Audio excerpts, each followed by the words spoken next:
За бүгдээрэнд нь өглөөний мэнд хүргэе. Тэгэхээр энэ жил хичээлийн жилээс эхлэн мөрдөж байгаа суралцагчин энэхүү боловсролын сургуулийн суралцагчин болон сургалтын чанарын үнэлгээний журам гэж боловсрол соёл шинжилгээ ухааны сайдын тушаалаар А425 тушаалаар батлагдаж гарсан журам хэрэгжиж байгаа тийм ээ. Энийг та бүхэн бүгдээрээ мэдж байгаа үзсэн байх. Энийг одоо үйл ажиллагаандаа бас ашиглаж хэрэгжүүлж байгаа. За саяхан энэ журмыг гарсантай холбогдуулаад 12 сард сарын энэ 20-ийн үеэр журмыг хэрэгжүүлэх зөвлөмж гэж бас гарсан. Зөвлөмжийг PDF-ээр манай өндгөөний төвийн сайтаар бас тавигдсан, ном байдлаар бас бүх сургуулиуд тараагдсан. Та нар дээр очсон уу те? Авсан уу те? За тэгэхээр ерөнхийдөө тэр журмуудыг журмын хэрэгжилтийн зөвлөмжийг бас үзсэн бол та бүхэн нэлээд сайн мэдээлэл авсан байхаа. Тэгэхээр ерөнхийдөө бас энэ журам маань бас өндгөөний бодлого шинжилэл чиглэлээд агаад нэлээд өөрчлөгдсөн. Бас хуучин 309-ийг бодох юм бол өөрчлөгдсөнтэй холбоотойгоор хэрэгжилтэн дээр бас баг зэрэг асуудлууд байна гэдэг асуултууд санал хүсэлтүүд бас манай дээр нэлээд ирсэн. Үүний дагуу ерөнхийдөө 11 12 сард манай өндгөөний төвөөс Улаанбаатар хотын хэмжээнд ерөнхий боловсролын сургуулийн түвшинд бүх дүүрэг нэлээд олон аймагуудаар бол явж байгаа нэг журмын талаарх нэлээд дэдрэнгүү сургалтуудыг бас ингэж хийсэн байж байгаа. Тэгэхээр та бүхэнтэй өнөөдөр уулзсан дээр бас энэ журмыг хэрэгжүүлэх зөвлөмж тал дээр нэг журмын талаар бас мэдээллүүдийг өгье гэж бодож байна. За тэгэхээр энэ журам маань бисаа хэлээ нэлээд ер нь өөрчлөгдсөн зарим юмнууд нь яагаад ингэж өөрчлөгдөх хэрэгцээ шаардлага үүссэн бэ гэдэг хамгийн ихний асуудал гарч ирнэ. Бид нар зүгээр нэг одоо өөрчлөж байгаа сайн дураараа нэг хэдэн хүмүүс шууд өөрчлөгдсөн шинэ зүйл чиглүүлсэн асуудал юусаа байхгүй. Нэгдүгээрт нь олон улсын үнэлгээний чиг хандлага бодлого чиг концепц нь ямар түвшинд явж гэнэ үү? Хоёрдугаарт манай Монгол улсын хэмжээнд одоо боловсролын үнэлгээний чиглэлээр цаашдаа баримталж байгаа бодлого чиглэл нь ямар байна уу гэдэг юмдэрс үндэслэлээ нэлээд гаргаж хэрэгцээ шаардлага тодорхойлоод түүнийхээ дагуу ингэж шинжилгээ хийдэг хийсэн байж байгаа.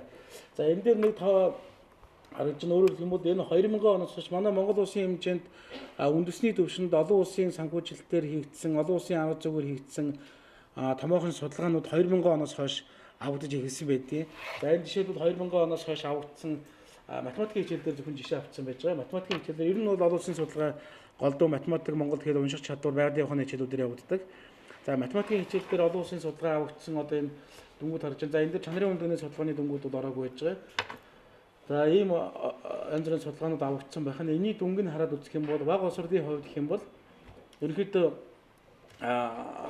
улсын дундаж одоо судалгаанаас дараагийн судалгаа хүртэл тодорхой түвшинд бас буурж исэн үзүүлэлтүүд харагдаж исэн байна тийм ээ.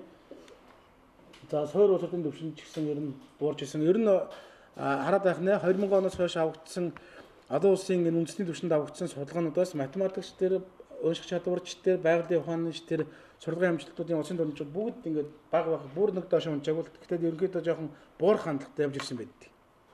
Аль ч судалгаанаас харахад одоо манай чанарын үнэлгээний судалгаа 2014 оноос хойш авагдаж эхэлсэн тэр судалгааны дүн ч гэсэн бас жир зэрэг тусам бага ангидаа хараа жоохон өндөр суур бүрэн дунд руугаар ирэхээр ингээд буураад идэг ийм үзүүлэлтүүд бас харагддаг. За энэ нэг график дээрээс юу харж болох вэ гэхээр улсын шалгалтыг боловсролын үнэлгээний төвөөс сэдв даалгаврыг нь бэлдэж өгөөд өгж байгаа ч гэсэн сургуулиуд өөрсдөө зохион байгуулж авч байгаа тийм ээ. Тэгэхээр энэ маань бол одоо өөрөөр хэлэх юм бол өөрийн үнэлгээ хийх одоо яг өнөөдрийн түвшинд Монгол улсад хэрэгжиж байгаа өөрийн үнэлгээний хамгийн том хэлбэр байж байгаа. За нөгөө талаас чанарын үнэлгээний судалгааг бол цэвэр боловсролын үнэлгээний төвөөс бүх зүйлийг хариуцсан зохион байгуулж хөндлөнгөөс бүрэн үнэлж байгаа юм судалгаа байж байгаа. Тэгэхээр энэ маань нэг талаас хөндлөнгийн үнэлгээ хийж байгаа нэг хамгийн том хэлбэр байж байна. Гэтэл одоо энэ өөрийн үнэлгээ хөндлөнгийн үнэлгээ хоёрын 18 оны дүнг хичээлүүдээр ингээд харьцуулаад үзэх юм бол за энэ нь болохоор цэнхрүүд нь чанарын үнэлгээний судалгаа энэ хүрнүүд нь бол улсын шалгалтын дүн байж байна. Тэгэхээр энэ хоёрын хоорондын зөрөө нь өөрөө хамгийн багадаа 20%, хамгийн ихтэй 70% коэффициентийн зөрүүтэй гараад байгаа. Тэгэхээр энэ маань юу хэлж гэнэ вэ гэхээр өөрийн үнэлгээ хэд ингэж хоорондоо зөрүүтэй үнэлгээний онлын хувьд ч тэр ер нь бод байдал дээр ч тэр нэгж дээрээ сургууль дээрээ яг бод байдал дээрээ үнэлгээ маань өөрөө бодтой хэрэгжихгүй байна. Эсвэл системдээ үнэлгээнийхээ системдээ байна уу? Эсвэл түүнийг хэрэгжүүлж байгаа багш нартай байна уу? Эсвэл сурагчтай байна уу? Эсвэл бүр нийгэмдээ байна уу гэдэг асуудал айшгүй гарч ирж байгаа. Тэгвэл энийг бид нар эхний ээлжинд юу гэж харж байгаа вэ гэхээр энэ үнэлгээнийхээ системдээ бас асуудал байна. Багш нартаа ч бас тодорхой хэмжээний юм бас байгаа тийм ээ. Тэгэхээр энэ ерөөсөө мэдээж үнэлгээний системийг үнэлгээний тогтолцоог шинжилэн сайжруулна гэдэг асуудал яригдвал яг хөө гэхдээ ойрын хугацаанд зайлшгүй хийгдэх ёстой байна гэдэг олон янзын хүчин зүйл байгаагийн дотроос хамгийн ерөөсөө шууд дүгнж болох хамгийн том гол шалтгаан бол ерөөсөө л энэ ээж байгаа. Өөрийн үнэлгээ ингээд зөрөө байна гэдэг нь ерөөсөө сургууль дээрээ нэгж дээрээ үнэлгээ бодиттой бос яваад байгаа юм байна. Энийг яаж бодиттой болох вэ гэдэг л одоо шийдэх ёстой бидний толгомцсон хамгийн гол асуудал болж байгаа юм. За мөн олон улсын түвшинд энэ үнэлгээний систем дүнгийн шатлалууд хэрхэн яаж байдалтай хэрэгжиж юм байна гэдгийг бол нэлээд олон улс орнуудыг судлаад үзэхэд бол Герман за ингээд эдгээр улсуудыг хараад үзэхэд бол нэг гол ажиглагчсан зүйл гэх юм бол ерөөсөө л дүнгийнхээ шатлалыг сурагчдын мэдлэг чадварыг үнэлэхдээ наривчлалыг маш сайн нэлээд гаргаж өгдөг юм байна. Наривчлалыг маш сайн гаргаж. Манайх бол хуучин тгээс 59% суралцж байгаа хүүхдийг бүгднийг адилхан F буюу хангалтгүй гэж үнэлдэг байгаа тийм ээ. Нөгөө талаас эзэмшсэн байх ёстой мэдлэг чадварынхаа 50-аас дээш хувийн эзэмшчихэд байхад л чи хангалтгүй муу сурсан гэдэг үгнэд байгаа асуудал байгаа шүү дээ. Мөн нөгөө талаас 59% таа сурч байгаа хүүхдийг 10% таа сурсан хүүхд хоёртой нь адилхан хэмжээнд нь үнэлээд байгаа бас асуудал байгаа. Энэ маань өөрөө бас очиж баталтай зүйл байж байгаа. Хэд ерөнхий байна гэсэн үг тийм ээ. Хүүхдийг яг бодитойгоор үнэлж чадах тийм тогтолцоо нь бас хангалттай бүрдэг байна гэсэн үг. Гэтэл олон улсад ингээд аваад үзэхээр үл ерөөсөө аль болохоор наривчлалыг илүү ингэж олон түвшинд гаргаж өгсөн шалгуурын тодорхойлж өгсөн байдаг юм байна. За мөн манайхтай адилхан ингээд 5 дүнгийн түвшинтэй явж байгаа улс орнууд ч гэсэн бас байна. Тэр улс орнуудын бас яг нарийн судлаад аваад үзэхээр олон улсын одоо PISA ч гэдэг юм уу, TIMSS Ferris ч гэдэг юм уу, эдгээр судалгаануудад бас төдийлөн сайн амжилттай оролцдог. Боловсролын системд дэлхийд олон улсад хүлээн зөвшөөрөх хэмжээнд очиагүй улс орнуудын жишг бас харагдаад байгаа.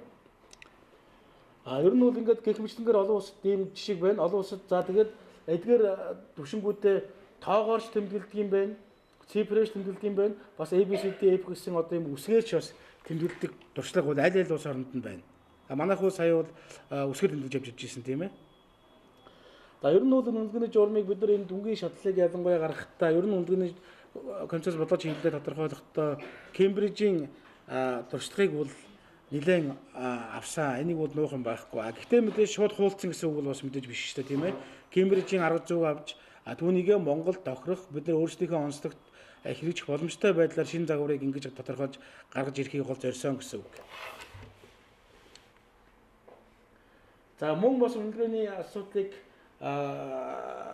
дүгнэх өөрсдөө хэрэгцээ гол шаардлага үндэслэл нь болохоор юу гэхээр одоо багш нарын хувьд одоо дүнгийн шатлалыг ингээд 8 болгоод ирэхээр багш нараас гол асуугаад байгаа юм нь хэлээд байгаа юм. Бид нар наад хэзээч одоо наа чин зарим одоо ихэнх багш нар ихтэй зөвхөн эргээр хүлээж авч байгаа хэрэгжүүлж байгаа л да. Тийм зарим нэг багш нараас хандл нь наа чин хэрэгж боломжгүй байна. Бид нар хүүхдийн айлын хүүхдийг танай хүүхд чинь 1-р төвшин сурж байна 10% чадвартай сурсан гэж эцэг эхт нь хизээж хэлж болохгүй. Тэгэх юм бол биднийг юу заасан гэж бидний хүлэмж бид нар өөрсдөө эвгүй байдалд орноо. Тэхийн тулд хүчээр одоо бид нар нэг 50-аас дээш хувийг гаргахын тулд хүчээр ингэ тавьдгаа гэдэг.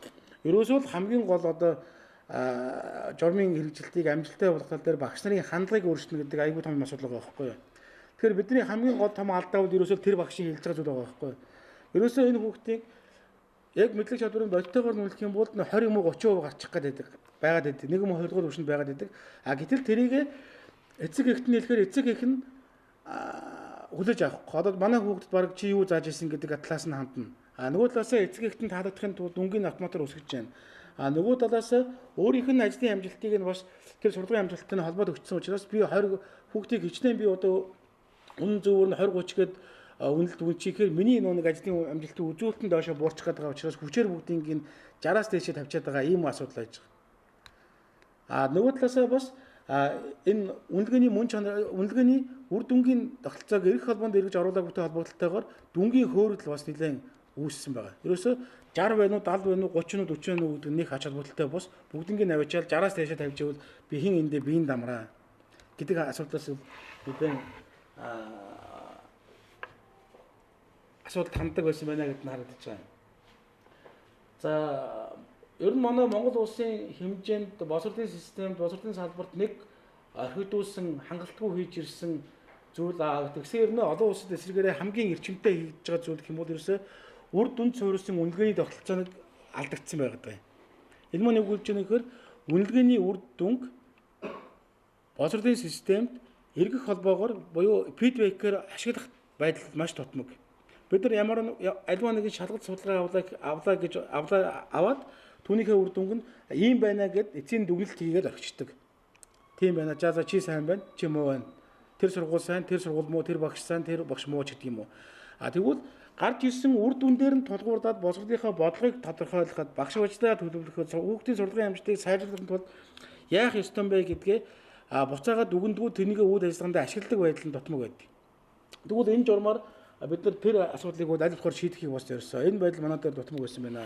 За эцэг эхийн оролцоо бас мөн хангалтгүй явж ирсэн. Үүрэг хариуцлага сул байсан. Энэ маань юу гэхээр хүүхэд нь за миний хүү хэд авсан? Би 70 гарсан, 80 гарсан, би гарсан, C гарсан гэвэл эцэг эхийн сэтгэл ханамж нь болчдуулчдаг.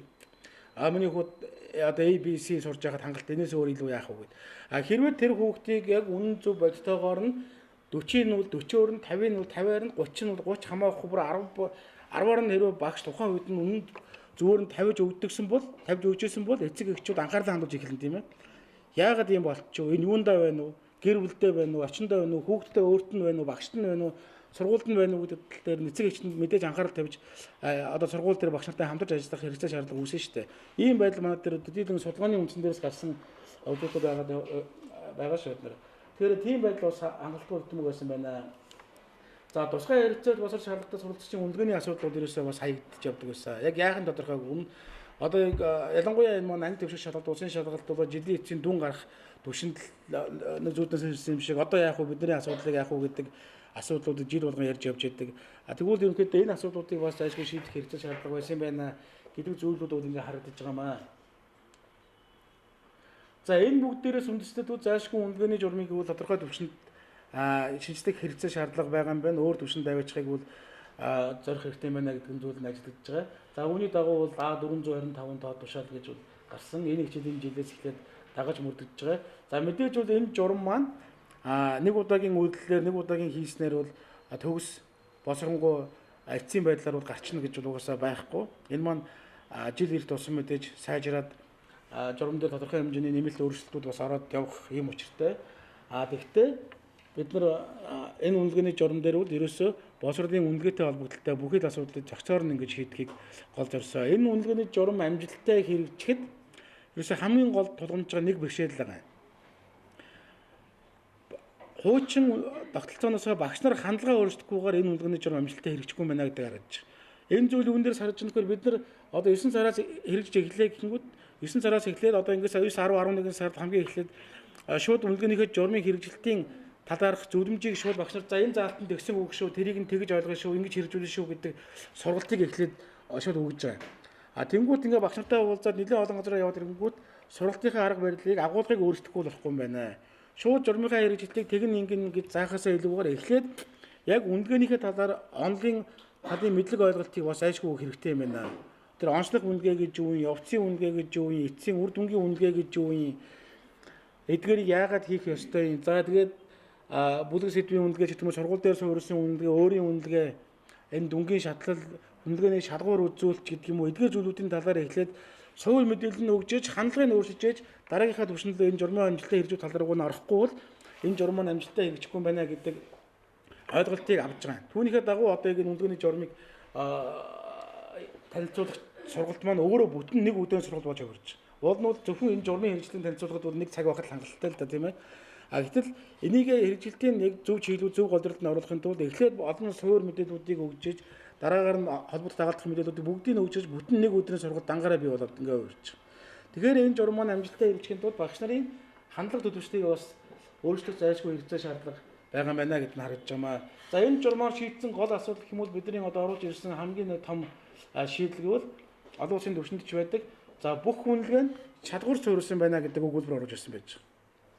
Шалгуур суурилсан байна гэдэг маань юу хэлж байгаа вэ гэхээр ерөөсөө хүүхдийг одоо жишээ нэг хүүхдийг нөгөө хүүхдтэй харьцуулж дүгнэх биш. Энэ хүүхэд ямар шалгуурыг эзэмшсэн байх ёстой, тэрийнхээ алийг нь эзэмшсэн байна вэ гэдэг дээр нь тулгуурлаж дүгнэнэ л гэсэн үг юм байж байгаа. За үнэлгээний шалгуурыг албатаагаар бас нэг мэдээлэл хэлэхэд одоо оны ихэнд сайдын тушаал гаргаж байгаа.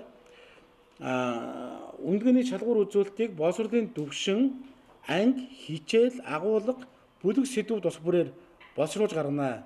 Шалгуур гэж нэрлэдэг байгаа боловч энэ маань нэг үндсэн үнэн хэрэгтэй бол үнэлгээний стандарт гэсэн үг юм байна. Ерөөсөө хүүхдийн хүрх үр дүнг тодорхойлж өгсөн эзэмших систем мэлэг чадруудын тухайн шалгуураар нь нарийвч гаргаж өгсөн л ийм стандарт маяг юм байх юм. Гэхдээ бид стандарт гэж ялахаар нэрлэхгүй байгаа. Стандарт гэх юм бол хуучин 2004 оны гарсан стандарт маань одоо хүчинтэй хүчингүй хэмжил 100 газар дээр энэ төргээд янз бүрийн асуудал агуулдаг шүү дээ, тийм ээ. Тэгэхээр стандарт гэж нэрлэхгүйгээр олон улсын нэршлэн өөрөө бас критерий ассессмент буюу үнэлгээний шалгуур гэдгээрээ бас ингэж нэрлэгдэж явж байгаа учраас тэнгүүр нэрлэгдэж явъя гэж. Гэхдээ энэ үнэлгээнийхээ журам дээр болохоор бол хэдийгээр тийж одоо бидний тийж үнэлгээний шалгуурыг гаргах маань үндэсний хэмжээнд дагаж мөрдөх стандарт маяг юм байна шүү дээ, тийм ээ. Тэгвэл тэр маань мэдээж одоо хэрэгжиж байгаа багц хувир бүрэн дунд улсуудын цөм хөтөлбөрийнхээ агуулгын хүрээнд л гарна зайлшгүй. Цөм хөтөлбөр маань өөрчлөгдөхгүй тодорхой шүү дээ, тийм ээ. Тэгвэл одоо яг энэ журам хэрэгжих гэсэнтэй хугацаагаар бидний зүгээс юу гэсэн заавар чиглэж өгж байгаа бэхээр сургууль бүр өөрсдөө заа гаргын нэгдэл секцээр ярилцаад тухайн сургуулийнхаа хэмжээнд дагаж мөрдөх үнэлгээнийхээ шалгуурыг хичээл бүр дээрээ гаргаа гэдэг чиглэлийг өгч байгаа. Тэр гаргасан заа гаргын нэгдэл секцээр гаргасан стандартны шалгуур нь тухайн сургуулийнхаа хэмжээнд хүчин төгөлдөр дагаж мөрдөнө. Мэдээж сургууль бүр дээр өөр явагдаж ч гэсэн цөм хөтөлбөрийн агуулгын хүрээнд учраас энэ маань нэг хахтар зөөрэ гарахгүй гэдэг болж. За үнэлгээний дүнгийн түвшинг бол 5 байсныг 8 болгож ингэж өөрчилсөн нь. Энэ бол шалгуур дээр гол суурилж явж байгаа. За үнэлгээний төрлийг бол онцлох явцын үр дүнгийн гэдэг энэ тасралтгүй цикл бол сургууль дээр суурилсан үнэлгээ дээр аль төвшөнд байнгын үнэлж явах хэрэгтэй. За үр дүнгийн үнэлгээний асуудал бүлэг сэдвийн дүн яаж гарахын хагас жилийн эцэс анги дэвшил шалгалт улсын шалгалтын зохион байгуулалт түүнтэй холбоотой бүх юмыг иж бүрэн зохицоор нь болсон журам дээр оруулж өгсөн. Та бүхэн уншсан баг тийм ээ. Хуучин бол 309 дээр бол ерөөсөө анги дэвшил шалгалтын талаар бараг өгүүлбэр байхгүй. Заалт байхгүй. Яахан тодорхойгүй. Улсын шалгалт бол ганцхан заалттай. Тэр заалтан дээрээс нь дулгуурдаад яаж авч болохоор тийм ээ. Яаж ч одоо хуулийн цаохоо гэдэг шиг яг тодорхойсон чиглэлийн заалт байхгүй. Ийм зүйлүүд байдаг байсныг энэ жил бол ингэж тусад нь бүр бүлэг болгож энэ асуудал дээр ингэ шийдэж оруулсан. За мөн дүн гарахтай холбоотой асуудлыг хагас жилээр яах юм, жилийн эцээр яах юм гэдэг асуудлуудыг бас нэлээд тодорхой оруулж өгсөн. За мөн хамгийн гол бас нэг энэ үнэлгээний журмын маань нэг бидний үнэлгээний систем дээр үнэлгээний тогтолцоонд оруулж иж нэвтрүүлэхийг зорж байгаа нэг шинэлэг ажил гэх юм бол хүүхдийн төлөвшөлт хандлага төлөвшлийн үнэлгээг хэрхэн хийх вэ гэдэг. Одоо ерөөсөө сүүлийн үед хүүхд мэдлэг чадварыг эзэмшлэхээс хандлага төлөвшлийг хэрхэн яаж үнэлэх үү, яаж сайжруулах уу гэдэг асуудал сүүлийн үед их яригддаг болсон байна шүү дээ, тийм ээ. Тэгвэл олон улсынхаа төвшөнд хандлага төлөвшлийг үнэлдэг тогтолцоог бол аль хэвчээ нэвтрээд эхэлсэн. Үүнийг бид нар бол одоо манай багш нар зарим багш нар ярьдаг энийг даалгавраар илрүүлэх боломжгүй гэж. Даалгавраар илрүүлэх боломжтой. Даалгавраар илрүүлдэг жишг дуршлаг олон улсад аль хэвчээ нэвтрээд эхэлсэн байж байна. Түүнийх нь холбогдолтой бас судалгаа төсөл одоо манай дээр ч хэрэгжиж байна. Тэгвэл энэ журам дээр бид нар манай улсын хувьд энэ одоо шууд хүүхдийн за энэ хүүхдийн хандлага төлөвшлийг илэрхийлэх хэлнэ гэж шууд даалгавар зохиоход төвшөнд бид нар бэлэн байна гэвэл байхгүй байгаа тань тийм ээ. Тэгвэл зөвхөн одоо энэ тодорхой шалгуурын хүрээнд хандлага төлөвшлийн тодорхойлоод хувийн эрэг журнал дээр анги удирдсан багш болон мэргэжлийн багш нарын тусламжтайгаар дүгнэлт байдлаар ингэж бичдэг бол харин ойрын хугацаанд бидний зорилго бол энэ хандлага төлөвшлийг даалгавраар илрүүлэх тал дээр сургалтын хөлбөрт нь бүр оруулж өгөх, агуулгад нь оруулж өгөх ийм чиглэл зорилготой ажиллаж байгаа гэсэн үг ээ. За энэ журмыг ингэж хэрэгжүүлснээр бид нэр хэрвээ амжилттай цаашдаа хэрэгжээд энэ маань нэг хөрсөн дээрээ буугаад багш нар маань бүгд энийг хандлагаа өөрчлөө зөв гол дээр хэрэгжүүлэх юм бол энэ зөвхөн нэг 8 төвшин хандлага төлөвшлэг гэдэг утгаараа ер нь манай энэ олон улс хүлээн зөвшөөрдөг ихний суур алхам болно. Олон улс хүлээн зөвшөөрдөг гэдэг маань бид нар яаж л ерөнхий боловсролын сургуулийн түвшинг бусад улс орнуудтай дүүцүүлж ингэж харьцуулж харах юм боломж нь болно. За мэдээж за одоохон байж байгаа.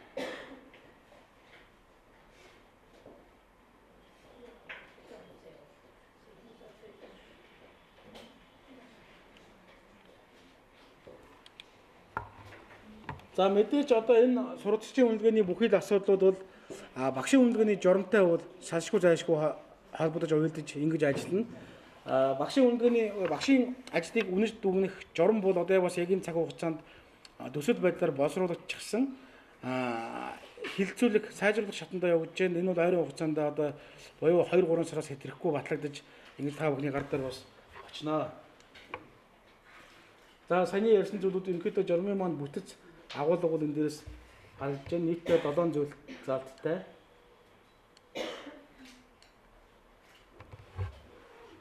За ерөнхийдөө өндгөөний шинжилгээг хуучнаас нь яаж гол өөрчлөсөн юмуд байна вэ гэхээр за өндгөөний зорилгын хувьд бол мэдлэг чадварыг зөвхөн үнэлдэг чиглэлийг байсан бол одоо дээрэс нь хандлага төлөвчлийг үнэлнэ гэдэг асуудлуудыг нэр томьёогоор нь шинээр оруулж ирж байгаа. За дүнгийн шатлалыг 5 баясныг 8 болж байгаа. Энэ маань 8 болж байгаа нь шатлалыг нэлээд наривчилж суралцсан үйлийг дэмжих гол зорилгоор ингэж оруулж ирж байгаа. За өндгөөний төрөл хэлбэрийг бол онцлог явцын үр дүнгийн гэсэн ингэ онол дээр нь тулгуурсан эдгээр 3 төрлийн үнэлгээ бол тасралтгүй байнгын заавал хийж явах ёстой гэдэг зарчмаар бол оруулж ирсэн байж байгаа. За шалгалт судалгааны тогтсон агуулгаас аль болохоор зайлсхийгээд буян хатан болон сургуулийн болон сурагчийн өөрийн сонгох эрхийг хүндгсэн байдлаар бол байж байгаа. Тухайлх юм бол анги дэвшил шалгалтыг тухайн сургууль өөрсдөө хичээлээ сонгож авдаг. За хүүхэд бас өөрсдөө сонгож өгдөг. За хөндлөнгийн үнэлгээг бол хөндлөнгийн үнэлгээч тэр сургууль дээр суурьсан үнэлгээч тэр аливаа нэгэн шалгалт судалгааны асуудал хийгээд өдөрөөсөө бид нар хуучин гээг үнэт дарга зохиогоос хамбар дээр нэг 5 тоо бичээд байдаг хандлагаас зайлшгүй салах цаг нь болсон. Буюу урьдчилан бэлтгэгдсэн үндэсний хэмжээнд болон сургуулийн түвшинд, аймгийн түвшинд ашиглагдах даалгаврын сан дээр тулгуурлаад блюпринтийн аргачлалаар аливаа нэгэн шалгалт судалгаа заавал хийж явах ёстой гэдэг үндсэн зарчмаар бол оруулж ирж байгаа. За блюпринтийн талаар та бүхэн мэдэх мэдээлэлтэй байх. Гэхдээ одоо бас миний дараагаар манай ажлын хүн ирж бас блюпринтийн талаар та бүхэнд мэдээлэл өгнө. Одоо блюпринт гэдэг зүйлийг бол Монголд анх удаага 2008 оноос эхэлж үнэлгээний төв институтийн ерөнхий шалгалтын дээр ашиглаж эхэлсэн. Энийг яг олон улсын нэршлэн өөрөө блюпринт гэдэг байна. Утгачилж орчуулах юм бол үнэлгээ хийх наривчлсан төлөвлөгөө гэж харж байгаа. Энийг гэтэл бид нар тэгж монгол үгээр орчуулахгүйгээр өөрөө олон улсынхад нэг брэнд болсон үг гэдэг шиг тэрнгээр нь ингээ блюпринт гэдэг нь шууд монголоор ингээ бичээд ингээ яваад байгаа маа. Одоо 2008 онд анх эхлээд үнэлгээний төв ашиглаж байхад хүмүүс өдийлөн энийг айхтар ач холбогдлыг ойлгодгоо зөвхөн үнэлгээний төв институтийн шалгалтын дээр ажиллаад явдаг байсан бол одоо харьцангуй сүүлийн 2-3 жилийн хугацаанд улсын шалгалтын дээр энэ нэвтрүүлж оруулж ирснээр одоо бүхэл газар багш нар маань блюпринт гэж ярьдаг золцсон ийм цаг хугацаа ярьсан байна. За тусгай ярилцлага боловсролын шалгалтаас суралцагчдын үнэлгээний асуудлыг бас энэ журам дээр бас загчаар нь тодорхой шийдэж өгснөөр бас нэгэн онцлог болсон байж байгаа. За энэ 8 төвшөнд одоо дүнгийн төвшин харагдж байна тийм ээ. За тэгээс 29 үйл 1-р төвшин 20-29 гэдэг дэшиг ингээд 10-ын наривчтайгаар явж байгаа. За тэгэхээр энэ 8 төвшинг нэвтрүүлснээр бид нар ямар асуудлыг шийдэж байна гэхээр нэгдүгээрт бид нар одоо хуучинтай адилхан хүүхдийг чи хангалттай сурсан, чи хангалтгүй сурсан буюу чи муу сурсан дахин шалгалт тендер гэдэг асуудал байхгүй болно гэсэн үг юм. Хуучин бид нар яагаад хүүхдүүдийг 60-аас дээш нь хүчээр автоматар тавиад байгаа. Нэгдүгээр багшийн ажлын үнэлтэйтэй холбоотой, хоёрдугаар тэр хүүхдийг дахин шалгалт тендер гэж аваад те хуучин бол улсын шалгалтын дээр 30% унцсан хүүхэд 3 хоногийн дараа дахин шалгалт өгж өгөөд 60% болчиход энэ явдаг асуудал байгаа шүү дээ. Одоо тэгэхээр энэс хойш тийм асуудал байхгүй гэсэн үг. Мөн бид нар одоо амжилт чанарыг тооцно гэдэг те ABC-гийн хуваарь нь тооцоод 60-аас дээш хувьсан авсан хүүхдээр нь тооцоод тухайн багшийн амжилт чанарыг бодож гаргаад ийм асуудал байхгүй гэсэн үг. Ерөөсөө тухайн энэ 29%, 30%, 40% гэдэг нь юу зааж өгж байгаа юм бэ гэхээр энэ бол ерөөсөө тухайн суралцагчийн тухайн агуулгын хүрээнд эзэмшсэн байх ёстой эзэмшсэн байгаа мэдлэг чадварынх нь хувь хэмжээг нь зааж өгч байгаа. Чи нийтдээ 100% эзэмшсэн байх ёстойгоос энэ агуулгын хүрээнд энэ судалгын хүрээнд ийм цаг хугацаанд 40%-ийг л эзэмшсэн байна. 40%-нд 40%-аар нь бодтойгоор дүгнээд хувь эрэг болоод аттестат, журнал, холбогдох бичиг баримтан дээр нь байгаагаар нь бичнэ. Тэр хүүхдийг хараад бид нар энэ хүүхэд муу сурчжээ, унтсан байна гэж бол дүгнэхгүй байх нэ. Зүгээр ямар өнцгөөс харах вэ гэхээр энэ хүүхэд эзэмшсэн байх ёстой мэдлэг чадварынхаа ийм хувийг эзэмшсэн байна. 40% нь эзэмшсэн байна. Тэгвэл одоо энэ хүүхдтэй яаж ажиллавал энэ хүүхдийг 50 болгох уу? Яаж ажиллавал 60 болгох уу гэдэг дээр багш ажиллах ёстой байхгүй юу?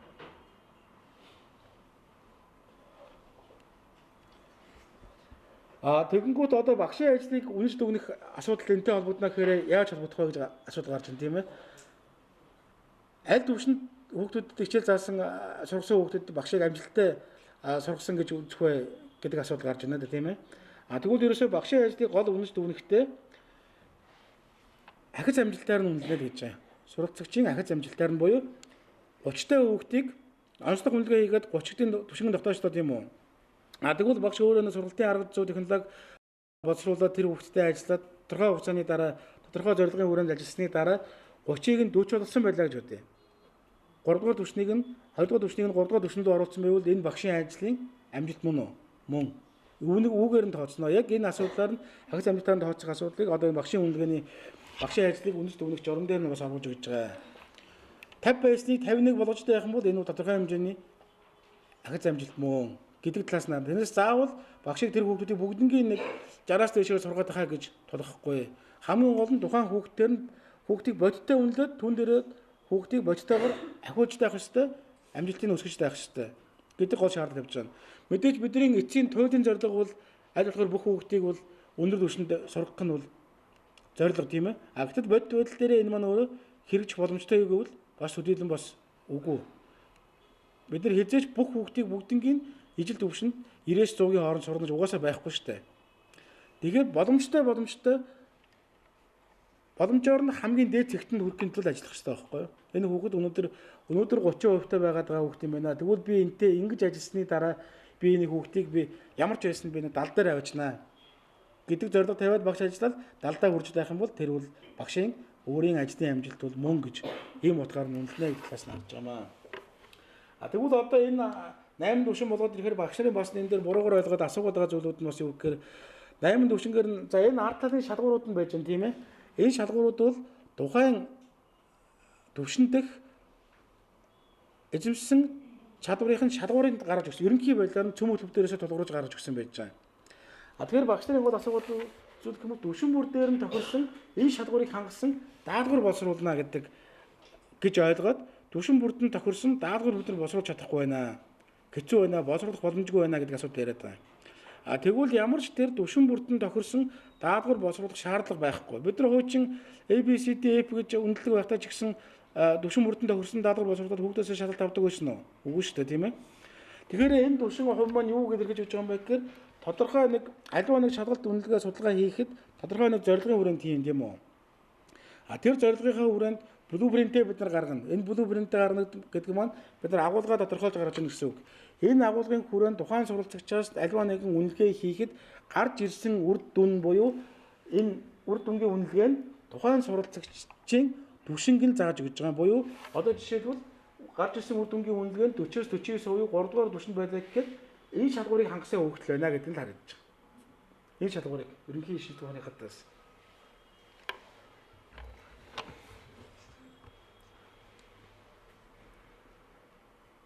За тэгээд мэдээж энэ үнэлгээ маань 1-с 2 дугаар анги дээр бол үнэлгээгүй явна. 1-с 2 дугаар анги дээр бол ерөнхийдөө амун үнэлгээ буюу багшийн үнэлт үнэлтэн дээрээс гол толгуурлаж үнэлгээ хийдэж явагдах бол 3-аас 12 дугаар анги дээр саяны 8 түвшин буюу үр дүнгийн үнэлгээ хийж ашиглаж явна. За жилийн сурвалжлагчдын дүн оноо гаргахтаа хагас жилээр нэг гаргана.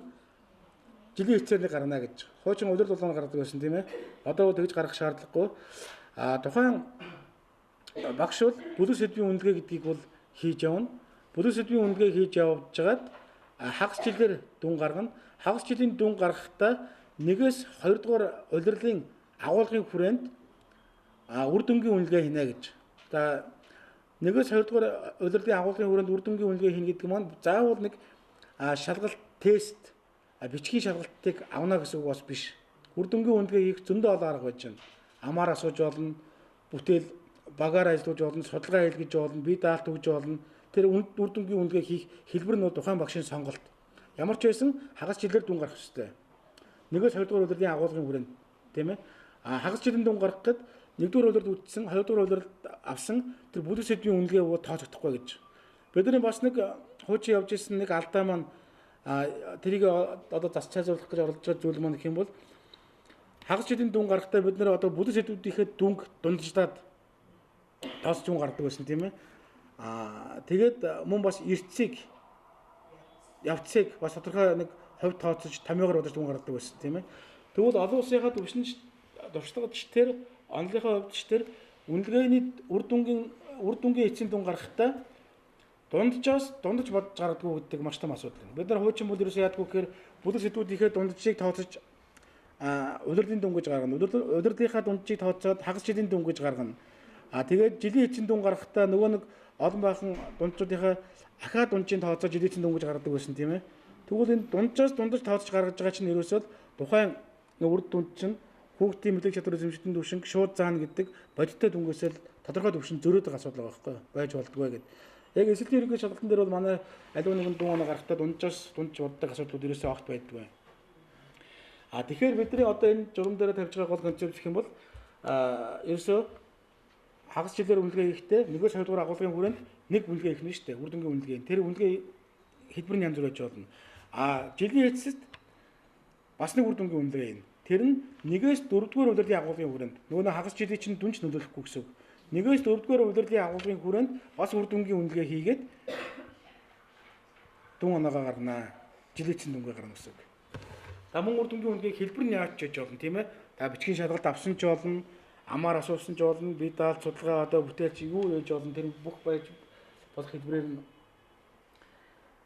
авна. За усын шалгалт анги төвшин шалгалтыг бол тусдаа асуудал байж байгаа. За энэ онцлог болоод явцын дараа нь гарч онцлог болоод явцын дүн болоод эрцийг энэ жилийн эцсийн дүнд тооцохгүй гэхээр бас багш нарын нэг гайхаад байгаа. Тооцохгүй бол бид нар тэр эрцийг бүртгээд байх ямар шаардлагатай юм ч гэдэг юм уу? Эсвэл бид нар явцын үнэлгээ хийгээд байх ямар хэрэгтэй юм бэ? Эцсийн дүндээ тооцохгүй бол тэгэхээр л ерөөсөө л миний хандлагын өөрчлөлт гэдэг асуудал маань энэ байгаа. Хэрвээ та нөгөө талаасаа онцлог үнэлгээ хийгээгүйгээр ямар үр дагавар төрөх юм? Явцын үнэлгээг хийхгүй бол та ямар байдалд хүрэх юм гэдгээ талаас нь бодоод үзье. Онцлог үнэлгээг хийхгүй байх юм бол тухайн багш ямар түвшний ямар мэдлэг чадвар эзэмшсэн хүүхдүүдэд би юу заах вэ? Ямар арга барилаар ажиллах вэ гэдгээ багш өөрөө мэдэхгүй шүү дээ. Тодорхойлж чадахгүй гэсэн үг. Онцлог үнэлгээг зайлшгүй хийжээж энэ нь хинбэ, тэр нь хинбэ. За тэгвэл би энтэй тэгж ажиллая, тэрнтэй ингэж ажиллая гэдгээ заавал багш өөрөө урьдчилж тодорхой тооцож гаргаж иж сургалтынхаа төлөвлөгөө арга зүйг тодорхойлох хэрэгтэй.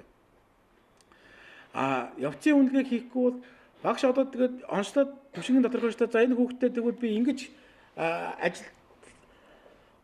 ажиллаж ийм үр дүнд хүрэх юм байна гэдгээ тооцсныхаа дагуу тэр хүүхдийнхээ эгшин тус бүр дээр нь байнгын одоо агч гэнэ үү миний энэ арга барил технологи арга зүй маань тохирж гэнэ үү гэдэг дээр хүүхдээр яаж бууж гэнэ хүүхд маань өөрийнх нь сэтэл тэмүүлэл нь ямар байна уу гэдгээ тухайн эгшин бүрдэнд үнэс дүүнэж түүн дээрээсээ тохирсон арга барилаа бас тухайн цаг мөчтөнд тохируулж явах шаардлага зайлшгүй гарна шүү дээ тийм ээ. Тэгэхээр ерөөсөө онцлог үнэлгээ явцын үнэлгээний зорилго нь өөрөө жилийн эцсийн болон эцсийн үр дүнд нөлөөлөх ийм боломжгүй зүйл байхгүй юу. Ерөөсөө онцлог үнэлгээ болон явцын үнэлгээний гол үндсэн зорилгонууд ерөөсөө сурвалжын үйлийг дэмжихэд багшийн өөрийн ашиглаж явах ёстой л ийм үнэлгээний хэлбэр байгаа даа. Нөгөө талаасаа бидний бас үнэлгээний гол үндсэн концепц маань ерөөсөө юу гэхээр тухайн сурвалжлагч баг өмнө чи ямар байсан хамаа байхгүй. Өмнө сайн байсан ч болно, муу байсан ч болно. Эцсийн яг үр дүн дээр л чи яг ямар түвшинд очисон бэ, хэн болсон бэ гэдгийг л үнэн бодтой оронд өгнө гэдэг асуудал байгаа байхгүй. Тэгэхээр эцсийн дүнд үр дүнгийн үнэлгээ хийхэд хагас жилийн болон жилийн эцсийн дүн гарах гэдэг ашиглахгүй юм чинь гээд онцлог үнэлгээ явцын үнэлгээг бол хийхгүй байж хэзээ ч болохгүй байх нь шүү дээ. Хэрвээ тэрийг хийхгүй шаардлагагүй гэж үзэж байгаа хүн бол багш хүн өөрийнхөө үндсэн мөн чанар зорилгоо өөрөө гүйс ухамсарлаагүй хүн л байгаа байхгүй юу. Заавал тэрийг нэг хийгээд юм дээр тэмдэглэл бичээл сургалтын менежердээ танилцуулаад шалгуулжаад нэхүүлж яах тулгуулж яах нь сонирхол байгаа мó эсвэл тэрийг яг үндсэн мөн чанараар нь ингээд сургалтынхаа үед явцад байнгын ашиглаж явах хэрэгтэй л гэсэн зүйл байгаа. За бүлэг сэдвийн үнэлгээ байнгын хийж гинэ гэж. За журнал асуудалтай байгаа. Энэ жилийн бас нэг багш нарын зүгээс их гол санал гомдол гарч байгаа асуудал юм бол энэ шинэ үнэлгээний журмынхаа дагуу яг ингээд хийж хэрэгжүүлээд явах гэхээр журналын асуудал байна гэх тээ. Тэгээ энэ журнал дээр одоо жишээлбэл яаж л хуучны тоон хүрэхгүй наач гэдэг юм уу? Ийм асуудал байгаад байгаа. За одоо бүлэг сэдвийн үнэлгээ хийх чингүүд манай улсын хөтөлбөр дээр маань бүлэг сэдвүүдийн томьёол маань өөрөө хэтэрхий бас жоохон нэлээд задгаа орчсон. Одоо тухайлах юм бол энэ биологийн хичээл ах шиг байна л да. За амьд биеийн үндсэн шинжигсэн агуулгын хүрээнд биологийн олон янз байдал ба ангилал гэсэн нэг бүлэг сэдв байгаад байна. Тэгвэл энэ маань ерөөсөө 4 цаг судлагддаг. 4 цаг судлаад нэг бүлэг сэдв дуусаа нэг үнэлгээ хийх шаардлага гарах гэдэг шүү дээ. Тэгэхээр маань тэгмэл бид нар чи одоо нөгөө нэг бүлэг сэдвийн үнэлгээний доороос босохгүй юм болно шүү дээ, тийм ээ. Тэгвэл энийг ерөөсөө ямар чиглэл үүж байгаа вэ гэхээр багаснаа гэж. Одоо жишээлбэл агуулгаар нь нэгтгэж болох энэ 4 цаг, энэ бас агуулга 4 цаг. За хүний хоолт гэсэн энэ нэг 10 цагийн хичээлийг 18 цагийг нийлүүлээд нэг бүлэг сэдвийн үнэлгээ гэж хийнэ. Тэгээд энэ бүлэг сэдвийн үнэлгээ гэдгийг журнал дээрээ тэмдэглэе гэдэг ийм чиглэл явж. Тэгээд ийм жишээ загвар гаргаад өгчсөн. Тэгээд хичээл болгон дээр тухайн сургууль өөрөөсөө бас заагаргын нэгдэл секцээр ярилцаад яг аль одоо энэ зүгээр жишээ шүү дээ, тийм ээ. Тэгвэл аль бүлэг сэдвүүдийг нэгтгэж нэг бүлэг сэдвийг тооцох уу гэдэг зураглалаа багш нар өөрөөсөө ингэж гаргана гэдэг чиглэл өгч. Энийг одоо баг гаргацсан байх багш нар, тийм ээ. Та нар гаргасан уу? Манайхан болохоор шүү дээ. Заагаргын нэгдэл секц гэсэн байхгүй бах та. Тийм болохоор зүгээр яг багштайгаа яриад би тийм юу ярьж байгаа. Хичээлээ дандаа ингэ багцлаад ерөөсөө энэ уйлгаад гутан багцаа. Чиний цагийг болно л да. Өөрсдийнхөө онцлог тохируулаад тий. Тохируулаад багцлаа явж байгаа. Тий, болно. За биологи за чи хоёр.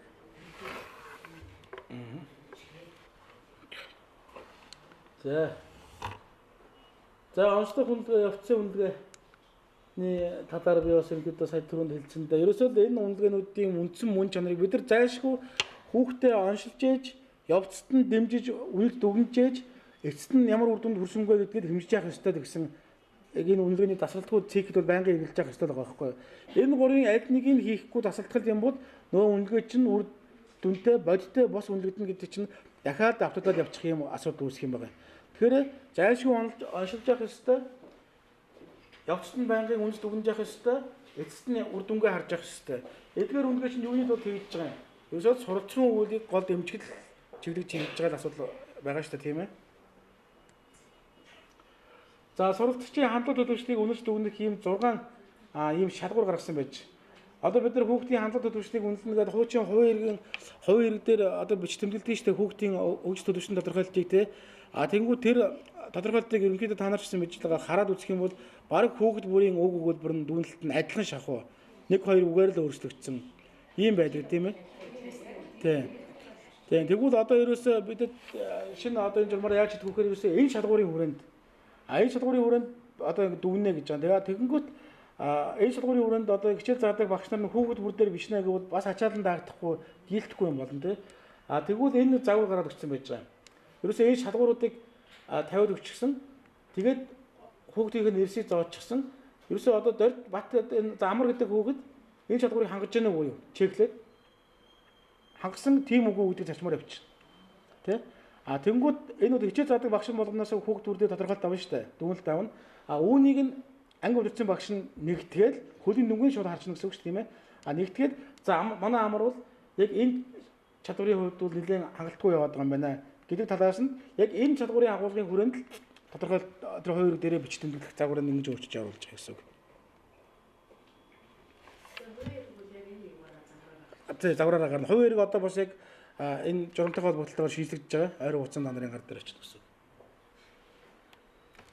За дараагийн бас нэг асуудал гэх юм бол бид нар багш нараас урд нь гардаг байсан гомдол санал гэх юм бол сургууль дээр янз бүрийн төлөвлөнд орох гинтийн тэр хүний дэрэмжид гэдэг юм уу тийм ч газрын шалгалт гэдэг юм уу гинтийн юмнууд төвшин дотоохын тэргээ тийм юмнуудыг гинтийн гардаг. Тэр нь сургуулийн үйл ажиллагаанд бас тасалдах сөргөөр нөлөөлөх юм асуудлууд байдаг гэдэг зүйлүүдийг нэлээд гаргасан. Тэгвэл бид нар энэ журмаараа юу шийдэж өгсөн гэхээр за тэр олон үнэлгээнүүдийг бол бид нар бол шууд хорихгүй тий одоо хорих бол тэр яамнаас тусна шийдэл байх л да.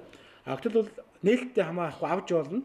Тэгвэл хамгийн гол нь хичээлийн жил эхлэхээс өмнө тухайн сургуулийн хичээлийн жилийн үйл ажиллагааны төлөвлөгөөнд нь заавал орцсон байх ёстой.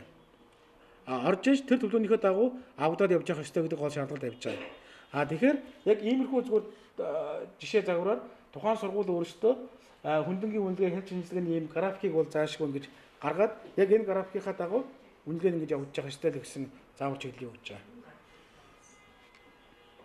Харин энэ төлөвлөгөө график дээр ороогүй альва нэгэн шалгалт судалгааг бол оруулахгүй авахгүй л гэсэн үндсэн чиглэлд явж байгаа байхгүй юу? Тэгтээ бас байна. За анги дэвшиг шалгалтын хувьд агуулгын энэ заад өгчсөн за суралцагч өөрөө сонгоно, сургууль өөрөө сонгоно энэ энэ дээр ерөнхийдөө чиглэлүүд нь байж байгаа. За анги дэвшиг шалгалт бол за эдгээр хичээлүүдээр хийгдэн тийм ээ ойлгомжтой. За анги дэвшиг шалгалтын зохион байгуулалт ерөнхийдөө яг вэхээр тухайн аймаг дүүргийн боловсрол соёл урлагийн газар боловсролын хилцэн анги дэвшиг шалгалттай хичээлүүдээр даалгаврын сан үүсгэнэ. Тухайн орон нутгийнхаа захиргааныхаа нэгждэр ашиглагдах үс хэмжээний. Тэгээд улсын шалгалтын анги дэвшиг шалгалтын блупринтийг боловсролын хилцээс нь гаргаж өгнө. Сургууль дээр тэр блупринтийнхээ хүрээнд тэр боловсролын газар хилцээсээ гаргасан даалгаврын санг ашиглаад сургууль өөрсдөө зохион байгуулна. Сургуулийн нэгдсэн дүнгээ боловсролын газартаа өгнө. Боловсролын газар нь дүн дээр нь анализ шинжилгээ хийгээд сургуультай хөргүүлнэ. Тэр дүн дээр боловсролын хилцээс ирүүлсэн санал зөвлөмжн дээр үндэслээд тухайн сургууль өөрсдийнхөө сургуулийн хөтөлбөр төлөвлөгөөгөө одоо цааш нь зохицуулж ингэж явах хэрэгтэй гэдэг байдлаар зааж өгсөн байж байгаа. Үүнтэй холбоотойгоор бид нар одоо бүх дүүрэг аймгийн боловсрол соёлын газруудад даалгаврын сантай болоо гэдэг шаардлага тавьж байна. Даалгаврын сантай болоо гэдэг шаардлагыг бид нар ихтэй манайх шиг одоо учиргүй тийм үндэсний хэмжээнд ажиллахаар би програм болий тийм ээ. Мэдээж тэр нь бол төсөв санхүү мөнгөтэй холбоотой учраас байх хэлбэр нь хамаа авахгүй цаасаар ч юм уу тэр Word-оор байдаг гэсэн ч үү PDF-ээр байдаг гэсэн ч үү тэр нь өөрсдөө дотоод нүүд болцсондоо тулгуур хамгийн гол нь ямар ч байсан сантай байх хэрэгтэй гэдэг шаардлага тавиад байна. Тэр сангийн ашиглаад та нар анги дэвшиг шалгалтаа зохион байгуулна гэсэн үг байхгүй. За ерөнхийдөө анги дэвшиг шалгалтын зохион байгуулалт бол энэ дээрээс харагдаж байна. За улсын шалгалтын тухайд гэмэл өнгөрсөн авар манай өндгийн төвөөс нөө зохион байгуулалт гаргах хэлбэрийг нэвтрүүлсэн байгаа тийм ээ.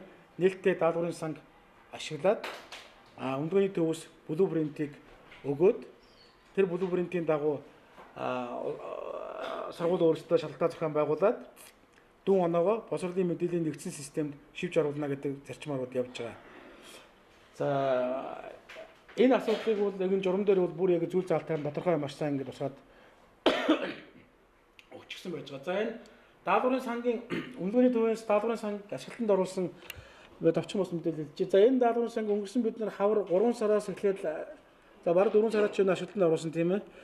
Тэгвэл энэ даалгаврын сангийн үндэсний хэмжээнд ийм нээлттэй даалгаврын сангийн хэрэгцээ шаардлага багш нарт хэр их байгаа юм бэ гэдэг нь 1 2 3 тоогоноос харагдаж байгаа. Тухайлх юм бол нийтдээ өнгөрсөн зөвхөн 3 сарын хугацаанд манай өндгөөний төвийн даалгаврын санал руу 48 сая удаа хяналт хийгдсэн байгаа. Өөрөөр хэлэх юм бол хяналт буюу 48 сая удаа ашиглагдсан гэсэн үг. Улсын хэмжээнд ижилхэн блупринттэй ч гэсэн доторх даалгаврууданд автагдахгүй шүү дээ сургууль бүр дээр өөр тийм ээ.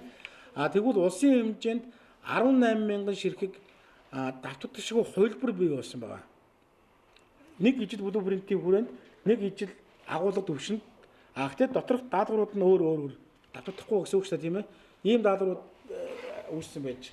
За энэ жил бол манайхаас даалгавар сан дээр өөрсдөө оруулсан юм гэхээр хуучин манайх за жишээлбэл нэг дорж гэдэг багштай гэрээ байгуулад за доржоо багшаа та манай өндөрний төв даалгаврын санд орохоор 5 дугаар ангийн математикийн хичээл дээр 300 ширхэг даалгавар зохиогоод өгөө. Гэрээ байгуулдаг тийм ээ. За тэгээд тэр гэрээнийхэн дагуу манайх танд 300 мянган төгрөгийн цалин олгоно гэдэг юм ийм байдлаар явж ирсэн. Энэ жил тэгвэл бид нар зохиогчийг бол нээлттэй болгох гэсэн. Одоо хүсэх юм бол та нар ч гэсэн даалгавар зохиож өгөх боломжтой гэсэн үг. Хүссэн сумын сургуулийн багш гэсэн даалгавар зохиоод өгөх боломжтой. Та бүхэн сонирхоод үзээрэй. Айтем банк EEC CGM гэсэн сайт ажиллаж байгаа. Тэр сайтан дээр тухайн багш өөрөө эхэлж нэвтэрч одоо бүртгүүлээд өндгөөний төвөөс одоо бид нар энэ жил жишээлбэл манайх энэ жил 14 мянган ширхэг шинэ даалгавар худалдаж авна гэж зарласан байж байгаа. Мэдээж 14 мянган даалгавар нь тим хичээл дээр тэр агуулгаас наривчлууд нь байж байгаа тийм ээ. Тэгвэл тэр манайхаас гаргасан даалгаврын агуулга захиалгад нийцүүлээд тухайн багш өөрөө даалгавраа зохиогоод өгөх боломжтой байж байгаа. Тэр даалгаврыг манайхаас харин томилогдсон тусгай мэргэжлийн үнээр ур чадвар бүхий экспертийн баг ажиллаад за энэ даалгавар нь чанарын шаардлага хангаж яах гэвэл үндсэн сандаа бүртгэж авдаг, хангахгүй нэг бол бүр устгадаг, жоохон сайжруулаад авах боломжтой гэсэн бол комментыг бичээд буцаага зохиосон багшд нь илгээдэг ийм зарчим ажиллаж байгаа. Нэг ширхэг даалгаврыг бид нар сонгох хэлбэрийн даалгаврыг манайх 3,000 төгрөгөөр худалдаж авч байгаа. Энэ жил харьцангуй бас нэмэгдсэн, нодлон бол 1,000 төгрөг өссөн. Задгай хэлбэрийн даалгаврыг бол 4,500 төгрөгөөр худалдаж авч байгаа. Тэгэхээр бид нар тооцоо хийгээд үзэхэд нэг үнэхээр даалгавар зохиох боловсруулах идэвхтэй сонирхолтой хоббитой тийм багшууд манай өндгөөний төвийн захиасан даалгаврыг зохиогоод даалгавраа өгөөд авах юм бол тэр нь үнэхээр чанартай сайн даалгавар зохиогоод баталгаажаад манай санд бүрдүүлээд байх юм бол нэг сардаа тухайн багш 1 сая төгрөг хүртэлх ийм цалингаас гадна орлого олох боломж нээлттэй байгаа. Тэгэхээр энийг бас ашиглах хэрэгтэй тийм ээ. Заавал тийм олон даалгавар зохиохгүй ч гэсэн зөвхөн 1-2 ширхэг даалгавар зохиосон ч гэсэн та тэр хэмжээний мөнгө авнаа л гэсэн үг байхгүй юу? Сар болгоны 25-ны дотор 25-нд бид нар ингээд тооцоо хаагаад тухайн сард зохиосон даалгавар баталгаажсан даалгаврын тоогоор нь тухайн багшийн карт дансруу нь цалингийн олгох ийм зохион байгуулалтыг хийгээд явж байгаа. Энэ маань сая одоо 12 сараас эхлээд хэрэгжээд ашиглалтанд ороод ингээд одоо үйл ажиллагааны хэвээ явж байгаа гэсэн үг. За улсын шалтгаан зохион байгуулалтууд сая хэлсэн ойлгомжтой. За чанарын үнэлгээний судалгаан дээр бас өөрчлөлт орсон. Хуучин бол бид нар 5, 9, 12 дугаар анги дээр зөвхөн тогтсон хичээлүүдээр аваад тэгээд чанарын үнэлгээний судалгааны үр дүнг бол гол зорилго нь бол зөвхөн бодлого боловсруулах төвшөнд мэргэжлийн байгууллагууд ашигланаа гэдэг байдлаар яваад үр дүн нээлттэй ил тод нэг хахтар гардаггүй байсан. Харин шинэ журмаараа бол чанарын үнэлгээний судалгааг заавал 5 дугаар анги, заавал 9, 12 дугаар ангиас авна гэж байхгүй. Бид нар хөтөлбөрийн хэрэгжилтийн үнэлгээг хийх, суралцагчдын бага суурь бүрэн дүнд осолтын төвшөнд суралцагчдын мэдлэг чадрыг бодиттой тогтоохоор гол зорилгын хүрээнд судалгаагаа авна. Түүнтэй холбогдуулаад аль хичээлийн хэдгээр ангийн ямар хичээлээр ямар агуулгаар нь судалгаа авах вэ гэдгээ боловсролын хүрээлэнтэй хамтарч үнэлгээний төв 1 сарын 1-ээс өмнө хамтарч тодорхойлж ингэж гаргадаг чиглэлтэй болсон. Энэ жилийн хувьд бид нар 3 дугаар ангийн хичээлээд 3 дугаар ангийн хүүхдүүдээс математик, монгол хэл, дуу хөгжмийн хичээлээр дуу хөгжим, хүн ба нийгэм гэсэн хичээлээр авах гэж төлөвлөж байна. 7 дугаар ангийн суур уусгалын төвшөнд 7 дугаар ангийн хүүхдүүдээс математик, монгол хэл, дизайн технологи, орос хэл гэсэн хичээлүүдээр авах гэж төлөвлөж байна. 10 дугаар ангийн хүүхдүүдээс бүрэн дунд уусгалын төвшөнд 10 дугаар ангийн хүүхдүүдээс математик, монгол хэл, англи хэл, математикийн заавал болон сонгон судлах, тэгээд физик, нийгэм гэсэн хичээлүүдээр авахар ингэж төлөвлөд ажиллаж байгаа юм байна. Мөн одоо энэ хичээлүүдээр судалгаа аваад бид нар судалгаагаа тухайн хэрэгтэй үнд нь нээлттэйгээр ил тод програм хангамжаар чанарын үнэлгээний судалгааны тайлан мэдээг програм хангамжаар ил тод нээлттэй болгоно гэсэн үг. Ер нь манай үнэлгээний төвийн баримтлагын гол ганц зарчим гэх юм бол багш хүн бүр судлаач явах хэрэгтэй тийм ээ. Судлаач хүнд юу хэрэгтэй? Тоо хэрэгтэй, дата хэрэгтэй, өгөгдөл нь хэрэгтэй тийм ээ. Тэгвэл өнөөдөр төвшөнд манай Монгол улсын хэмжээнд боловсролын салбарт хамгийн олон өгөгдлийн сан бүрдүүлж чадсан, статистик, тоо баримт, дата бүрдүүлж чадсан газрууд манайхаас өөр байхгүй шүү дээ. Бүгд мэднэ тийм ээ. Манай дээр ямар л тоо баримт харийг боловсролтой холбогдлолтой, үнэлгээтэй холбогдлолтой ямар тоо баримт харийг нь хүссэн тоо баримтанд манай дээр байдаг. Тэгвэл энийг бид нар тэндээ зөвхөн хавд гараад байгаад байх биш. Хэрэгтэй хүнд нь, хэрэгтэй газарт нь тодорхой эрхийн зохицуулалтайгаар ил тод нээлттэй болгоё гэдэг үндсэн зарчим манайх барьж ажиллаж байгаа. Үүний өрөөнд эзэдийн ерөнхий шалгалтын тайлан мэдээг Стат EC-ийн нэгдэг сайт дээр байршуул тавьсан та бүхэн орж үзсэн үү? Үзсэн юм байна уу? Байв тэр байр үзүүлэхээс гадна тэр Стат EC-ийн дээр бол ерөнхийдөө манайхаас нэгдүгээр эзэдийн ерөнхий шалгалтын холбогдлолтой бүх мэдээ тайлан харж болно. Улсын хэмжээнд харж болно, аймаг дүүргээр нь харж болно. За бүр сургуулаар нь харж болно, тий. Өмчийн хэлбэр одоо харж болох бүхэл хэлбэрээр нь харна. Тэрэн дотор нь даалгаврын анализыг бас нэмээ оруулсан байхгүй юу? Тухайлх юм бол одоо математикийн нэг даалгавар байлаа гэхэд бүх хичээлээр байгаа. Математикийн нэг даалгавар байлаа гэхэд энэ нэг ширхэг даалгаврыг улсын хэмжээнд нийт хэдэн хүүхэд өгсөн байна уу? 40 мянган хүүхэд өгсөн байна. Хэдэн хүүхдийн энэ даалгаврыг яаж гүйцэтгэсэн байна уу? Хэдэн зөв хариулсан байна, хэдэн буруу хариулсан. Буруу хариулсан дотор бүр хариултын дэлгэрэнгүй мэдээлэл нь байгаад. Тэгвэл бүр тэрэн дотроо одоо жишээлбэл ABCD гэсэн 5 сонголттой хариулттай даалгавар байлаа гэхэд зөв хариулт нь B байлаа гэж бодъё тийм ээ. Тэгвэл хүүхдүүд олноороо C-г сонгоцсон байлаа гэж бодъё. Буруу хариултыг. Тэгвэл яагаад хүүхдүүд энэ C-г сонгож байгаа? Ямар алдааны улмаас C-г сонгож байгааг шалтгааны нь тайлбартайгаа бүгд энэ дээр бас байж байгаа гэсэн үг байхгүй юу? Тэрийг хараад ажиллах боломжтой та нар. Тэрэн дотроос тухайн даалгаврыг улсын хэмжээнд хүүхдүүд яаж хийж юу? За манай аймгийн манай дүүргийн хэмжээнд хүүхдүүд энэ даалгаврыг яаж хийж юу? Манай сургуулийн хүүхдүүд энэ даалгаврыг яаж хийж юу? За манай ангийн хүүхдүүд яаж хийж юу? А бүр багш өөрөө миний хичээл заадаг ангийн хүүхдүүд энэ дагалгаврыг яаж хийж вэ гэдгээ наривч харах боломжтой байхгүй юу. Түүн дээрээсээ үндэстэд багш за хүүхдүүд ерөнхийдөө манай хүүхдүүд миний хичээл заадаг хүүхдүүд ийм дээр алдаа гаргаад ингэж буруу хариулдаг юм байна шүү. Тэгвэл одоо би хүүхдүүдтэй ийм арга барилаар ингэж заах хэрэгтэй байна гэдгийг гол тэн дээрээс харж явах хэрэгтэй. Яг үүнтэй адилхан чанарын үндэсний судалгааны үр дүнд тайлан мэдээг тийм одоо энэ 2-3 сар гэхэд одоо нээлттэй болно гэсэн үг. Өнгөрсөн жилийн хийг. Тэгээд энэ жил чанарын үндэсний судалгаа 3 сард авагдана. Энэ жилийн үнэлгээний үр дүн бас ингээд тэр тайлан онлайн дээр тавигдаад ингээд явна. Тэгэхээр одоо нэг багш хүн бүр судлаач явах хэрэгтэй гэдэг дахиад хэлэхэд хүн бүр судлаач явах хэрэгтэй. Та бүхэн судлаач хүн бүрт хэрэгтэй та баримтыг манайхаас хангалттай гаргаж өгөө л гэдэг байна. Тэгээд та бүхэн тэр үнэлгээний үр дүнг буцаагаад боловсролынхаа тогтолцоог сайжруулахад, сургуулийн амжилтын чанарыг сайжруулахад бодтойгоор нь ашиглаад өгөөч л гэдэг л асуудлыг яриад байгаа юм л. Энэ маань ганц одоо манай Монгол улсын хэмжээнд бүх аймаг дүүргүүд дээр бүх эрхүүд нь өвчсөн ч гэсэн өнгөрсөн жилийн хугацаанд хэрэглээ маш хангалттай байгаад. Багш нар өөрсдөө нэг их л одоо бид нар тийм юм хэрэгтэй байна, ийм хэрэгтэй байна, тийм л юм байх юм бол болчих гээд байна гэж ярьдаг хэрнээ яг имийн бэлэн бодтойгоор өгчгөө түүнийг ашиглахгүй байгаа нь асуудал байна.